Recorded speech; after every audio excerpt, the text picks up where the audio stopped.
Oh, hello guys. Good afternoon. Maraming salamat sa mga viewers ko tsaka sa mga followers ko. Maraming salamat sa kanila. Sana nga lang po kung pumasok naman kayo sa live ko at mag-comment kayo. Huwag naman po mga ganon. Kasi yung mga walang katotohanan po, huwag naman ganon. Kasi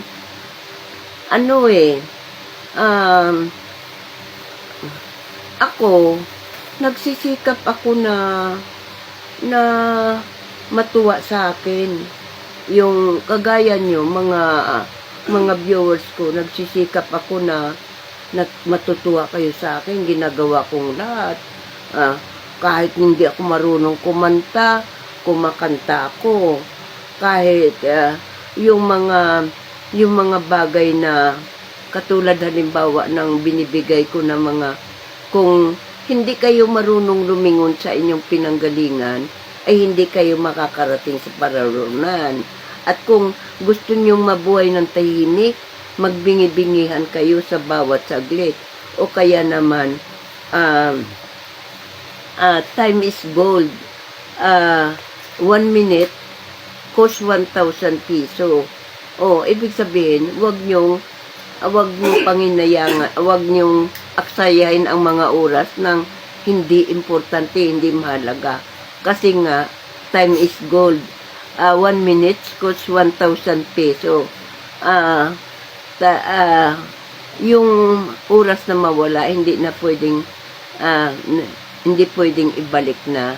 Kaya lahat ng mga ganun ang binibigay kong mga sa mga viewers ko, para naman kahit papano may maiiwan ako sa kanila ng mga ganong mga na narinig ko rin at namana ko rin sa katandaan ko. Kaya yun, binabahagi ko yun sa mga viewers ko tsaka mga followers ko. Natutuwa naman sila sa akin dahil totoo naman yun.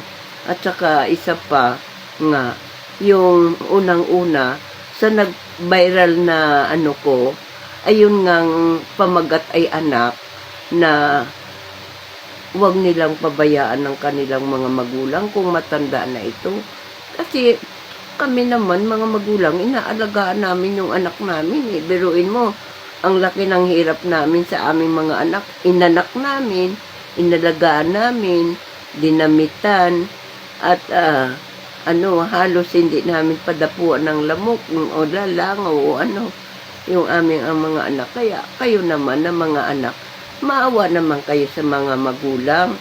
Huwag naman yung i-abandona, huwag yung ibigay sa old age, o kaya huwag yung pababayaan na magpalaboy-laboy sa kalye. Doon nag-viral yung yung reels ko. Oo. Ayun, inaano ko rin yun sa mga kabataan ngayon na sana naman huwag niyong pabayaan yung mga magulang niyo. Maawa kayo sa mga magulang niyo. Para nang sa ganun, kung sila ang mawala, ay wala naman kayong panghinayangan.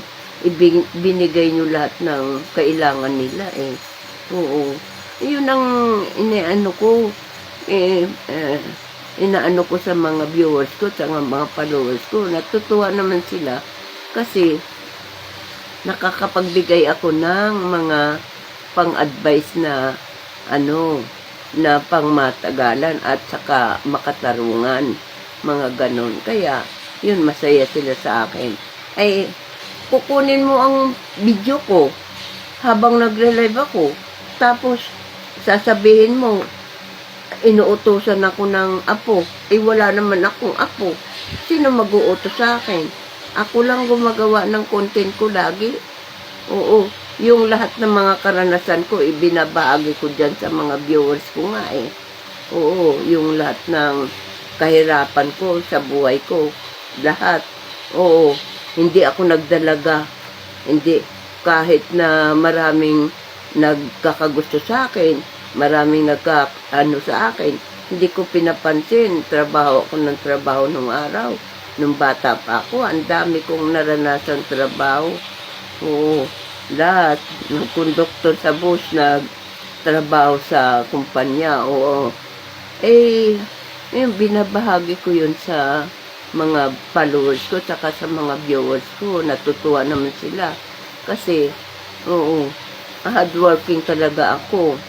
Kasi, gusto ko, sa hirap ng buhay namin, gusto ko magkaroon ako ng maraming damit. Gusto ko magkaroon ako ng mga sing-sing, sarilo, ganyan. Mintas, oo. Narating ko naman yan lahat. O nga lang, sa kahirapan din ng buhay, naubos din yung mga alahas ko. Magpabinyag ako sa anak ko na yan. Alam mo, 2 sing-sing ang inano ko. Pinaalwas ko, 2 sing-sing. Mabinyagan yung anak kong si Ramonito. Oo.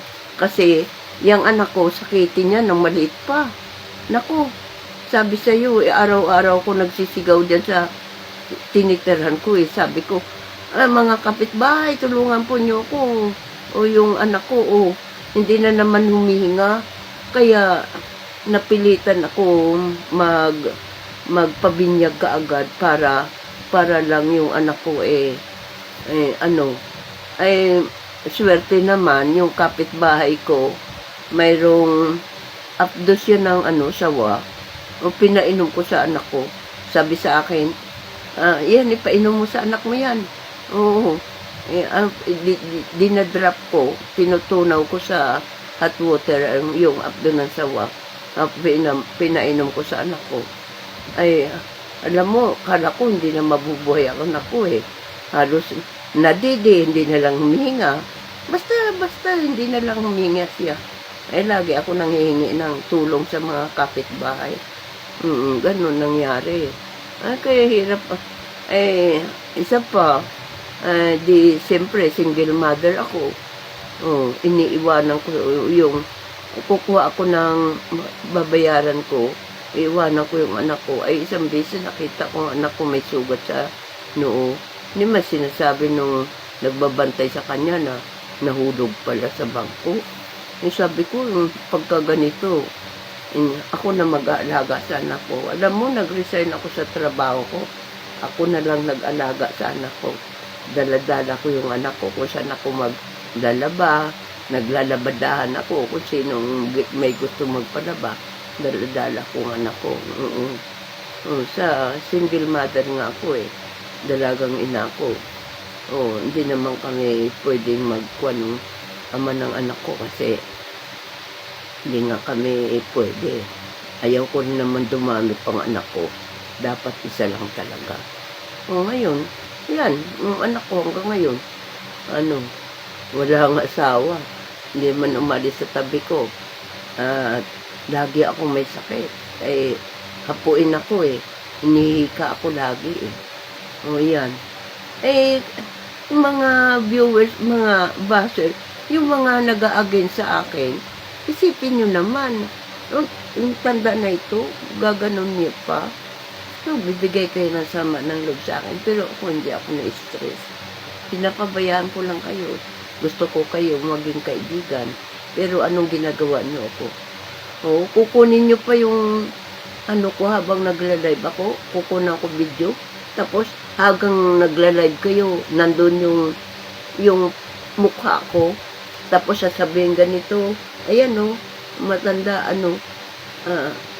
inaano lang ng apo niya, inuutosan, mag-live, Hindi pwede mag-utos yung kahit sino.